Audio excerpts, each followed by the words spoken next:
Hello, I'm Jen. Welcome back to my channel, Literary Love 123, where I combine my master's in English with my passion for the horror genre to talk about the books that I read. Today's video is a book recommendations video. This is the ABCs of horror. I will be recommending a horror book for every letter of the alphabet. So after this quick intro, I'll be right back and we'll talk horror books.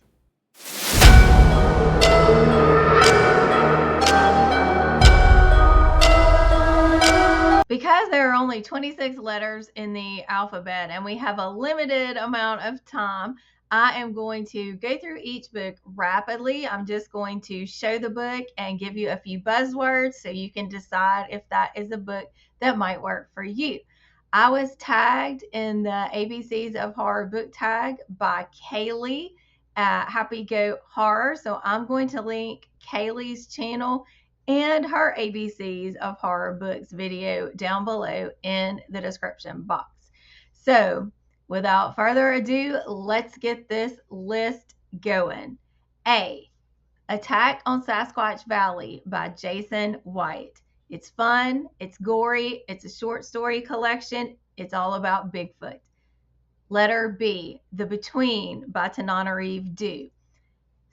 A liminal, supernatural, gothic, haunting story. And I feel like The Between doesn't get as much love as The Good House or the newest, The Reformatory, but check out The Between.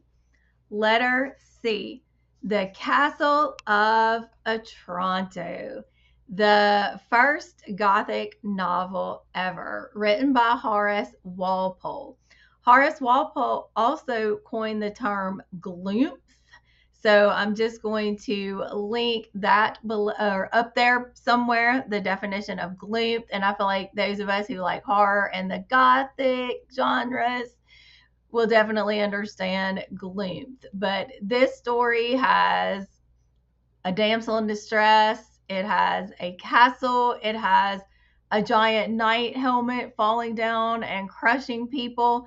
Very melodramatic, very over the top, and just a fun time. All right, letter D, Dark Matter by Michelle Paver. Polar Gothic, has to do with the uncanny, isolation, very unsettling. Letter E, Iron Hollow by Tim McGregor, a Frankenstein reimagining where we have isolation, commentary on women's roles in society, women's roles in the home.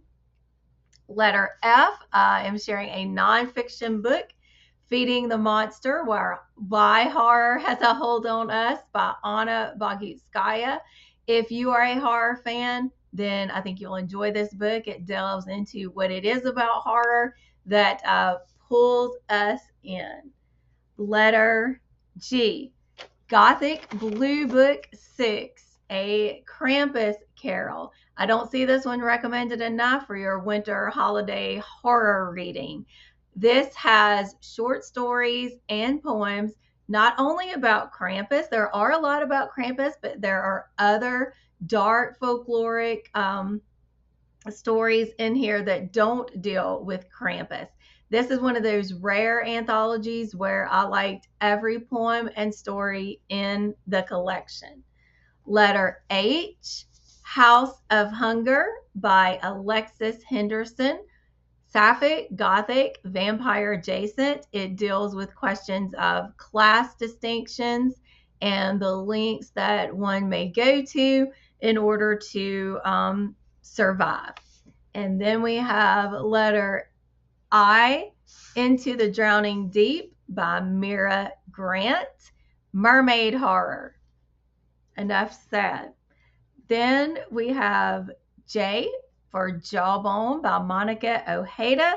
This one is surreal, fever dream, not necessarily plot or character driven, but it has commentary on women, whether they be in adolescence or middle age or older years, and the struggles internally as you're a woman, and then the struggles that you have with peers your age, and those are who are either younger and older than you. Some pretty disturbing elements to it also. Letter K. I cannot think of a horror book that I've read that starts with a K. So I had to choose Katie by Michael McDowell, which is a book on my TBR that I haven't gotten to yet. This one, I don't know much about it, except Katie is the pride and joy of her parents, but Katie may also be a serial killer. Letter L. The Low, Low Woods by Carmen Maria Machado. This one has commentary on trauma, on memory recovery, memory loss, the after effects of trauma, the secrets in a small town, something scary in the woods. Definitely got some gothic vibes and some really interesting illustrations. All right, so quickly moving through, the next one is letter M, My Darling Dreadful Thing by Johanna Van Veen. This one is sapphic, gothic. The writing is absolutely stunning. I listened to it first or either read it on an ebook, one or the other. Loved it so much, had to get a physical copy. And just look at this cover. If you want a gothic story that's a little bit more modern, then definitely look at My Darling Dreadful Thing. Now, it's not set in modern times, but the writing is very accessible. All right, the next one I want to talk about is The Night Parade by Ronald Malfi. Apocalyptic, beautifully written, deals with a father-daughter relationship, and I won't say a lot about this one because I do have a review video for The Night Parade, and I will link that down in the description box below. Letter O, The Once Yellow House by Gemma Amore. This deals with a cult. It deals with art and art horror, and also it's very unsettling. It has some just really weird cosmic horror, existential dread vibes. I loved it. All right, letter P. Patricia Wants to Cuddle by Samantha Allen. This is a satire. It is dealing with a reality TV show, and you've got your typical types of characters that you would find on a reality TV show. They go to this sort of woodsy nature, outdoorsy place. And Patricia wants to cuddle. But who is Patricia? Patricia might be some kind of creature hanging around, kind of messing with the people on the reality show. The next book I want to talk about is for letter Q. That is Queen of Teeth by Haley Piper. We've got Vagina Dentata. I mean, do you need to know anything else? If you do, it deals with bodily autonomy, overreach of health industries, pharmaceutical industry, overreach of government, and it's relevant in a lot of ways to things that we are seeing take place today. The next book I want to talk about is for letter R, and that is Reluctant Immortals by Gwendolyn Keist. And this book is an updated reimagining of Bertha Mason from Jane Eyre and Lucy Westenra from Dracula. It is set in 1967, Haight-Ashbury District, Summer of Love, and it imagines what if Bertha hadn't died in Jane Eyre. Sorry, spoiler alert. What if Lucy, spoiler alert, hadn't died in Dracula? What if something different happened and they have a chance to reclaim their stories, to exercise their agency, to find autonomy in the summer of love. All right, and then next we have letter S, The Spite House by Johnny Compton. Gothic, grief, family relationships. Then we're going to go right into letter T, The Twisted Ones by T. Kingfisher. We have heart, we have humor with the horror here. It's a folk horror, a little bit Southern Gothic, and a whole lot of fun. The next one I want to talk about is Uzumaki by Junji Ito. This is a manga. This deals with a town that becomes obsessed with spirals. And we have some really, really gnarly body horror, some fantastic, disturbing illustrations. This one will spiral into your brain and will not let go. The next book I want to talk about is for, I have to keep checking. Sorry about that. Is for letter V, and that is The Virgin Suicides by Jeffrey Eugenides. I don't know if I'm saying his name right. Eugenides. Anyway, I have had The Virgin Suicides on my TBR for such a long time. Haven't gotten to it yet, but here are your buzzwords for The Virgin Suicides: haunting, dreamlike, poetic, coming of age, suburban Gothic. All right, the next one I want to talk about is Gemma Amour's White Pines for the letter W. Yes, Gemma Amour is appearing on this list again. White Pines is folk horror, but it has cosmic elements, cult elements, and it is also like Celtic folklore. Very, very beautifully written, as Gemma Amour is known to do. Then we have for letter X. I cannot think of anything that started with X.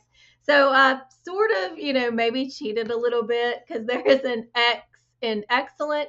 This is An Excellent Host by Chelsea G. Summers. I know you've heard me talk about A Certain Hunger by this author several times, but An Excellent Host is a modern take on dating, and it takes the Maenads from Greek mythology, who were the women who worshipped and followed Dionysus, the god of wine and revelry. And these Maenads would get all frenzied up once they had had too much wine, and they might rip people to shreds. So think about the modern dating scene, women with the capability and the desire to potentially rip men to shreds. I mean, that's all you need to know. Love it. All right, letter Y. I have talked about this one a lot, but it's the first thing that popped into my head. That is The Yellow Wallpaper by Charlotte Perkins Gilman. I do have a video where I go in depth on the Once Yellow House and the Yellow Wallpaper and how they are kind of in relationship with one another. So I can link that down in the description box below too. But The Yellow Wallpaper is based on Charlotte Perkins Gilman's actual real life experiences being prescribed the rest cure, which was a cure that was given to women who were dealing with some sort of depression or anxiety. Of course, they would have been diagnosed with hysteria, and they were told that they had to rest. No visitors, no reading, no writing. You just rest. You're going in this room, you're isolated. So in this story of The Yellow Wallpaper, we have a woman who is experiencing those very things, being prescribed the rest cure, put into this room on the upstairs floor of a summer house where the wallpaper is yellow. There's maybe something sinister lurking in the wallpaper. Is it really there? Is she imagining it? Is her delve into madness being made worse because of the rest cure? What's real? What isn't? Who's to blame? Just a lot going on here. All right. And then finally, letter Z. For this one, I want to recommend a book I just finished for Zombiethon, hosted by Kat from Kat's Novel Adventures. I'll link her down below. And this is Zombies, A Record of the Year of Infection. Field Notes by Dr. Robert Twombly. This is written by Don Roth and illustrated by Chris Lane. This is just what it looks like. It's journal entries, epistolary commentary on actual events that took place during a year of zombie infection. I felt like it was unique because it took on some hypotheses that I had not seen before in terms of zombie, media, the idea and questions about zombies actually decaying to the point of not being able to function as zombies anymore and to actually just die again. I don't know how you would term that. Questions about whether or not cold weather is affecting the zombies. And the scientist who is writing this journal, he goes into all this commentary, draws diagrams talking about the different ways that their bodies disintegrate, what he notices, their behaviors, things like that. So I am done now with 26 horror books based on letters of the alphabet. Have you read any of the books that I talked about? Whenever I got to certain letters, were there books you were screaming at me? Let me know. I want to hear all about them. So let me know down in the comments. And I would definitely also appreciate it if you would like this video, if you would subscribe, if you would hit that bell so we can continue to talk about horror books that we love. And thank you for watching. I will see you in the next video. Bye.